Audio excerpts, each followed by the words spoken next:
The Avengers is the grand culmination of Marvel Studios' commendable attempt to bring comic book-style shared universe storytelling and continuity to the big screen, a task that, had you told me back in 2008 before the first Iron Man movie, I would have called a madman's errand. It cannot be understated what a major game-changer Avengers is, not just to superhero movies, but to film in general. The film's plot, as it is, involves Loki, the villain from Thor, coming to Earth in search of the Tesseract, the magical cube and infinite power source seen in the hands of Hydra during the events of Captain America.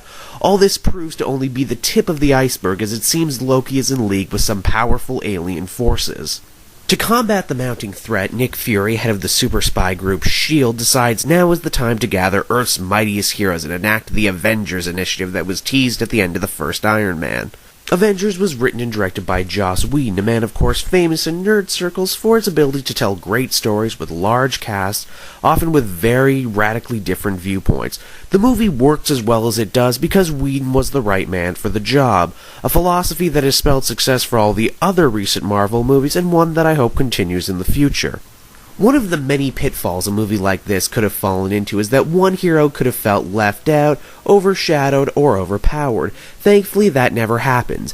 Everyone has their own mini-story arc, all the superpowers and special skills are put to use in the heat of battle, which are awesome, by the way, and the plot threads from other movies are often picked up and addressed, in some cases even wrapped up nicely. While Avengers may not set lofty goals for itself in the realm of storytelling, as a matter of fact you couldn't ask for a simpler story of good guys versus bad guys, what it does choose to focus on is great. We get to see Tony Stark and Bruce Banner bond over their mutual love of science. We get to see Steve Rogers try to cope with losing the last 70 years of his life. Matter of fact, they even go to great lengths to flesh out the individual agents of S.H.I.E.L.D. as to justify their involvement, and it all works so very well. While it's easy for me to geek out over Avengers, I can admit it's far from perfect. The villains are ultimately pretty weak, strange as Loki was one of the best things about Thor, although I suppose the movie really is more about the team coming together, and the villains are just an excuse to get us there. Also, I still maintain Thor had a much better soundtrack, and Incredible Hulk had a much better character arc for Bruce Banner, but these are really small nitpicks in the grand scheme of things. My final complaint, and this is probably the nerdiest complaint I've ever indulged in, no one actually says Avengers Assemble during the whole movie, and I can count at least 3 times when it would have been perfectly fine.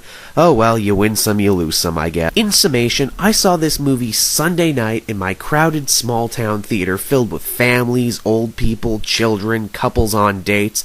I know these people didn't know the history of these characters the same way I do. Hell, I'd be surprised if these people even knew the difference between Marvel and DC. But you know what? For one bright, shiny moment in history, we all watched a movie together and we all enjoyed it for the same reason. So if you've liked any of the other Marvel movies, and judging by the box office this movie has already made, I guess people have, The Avengers will not disappoint. While my personal top 3 superhero movies of all time are pretty much unchanged, Avengers is still a game changer and certainly earns a place somewhere in there. And also, before I go, while I know I can't stop fanboys from arguing about The Dark Knight Rises versus Avengers, for the love of God, just be happy we get 2 big superhero movies in the same year. Until next time, I'm the DVD Grouch. This has been a Grouch Bite.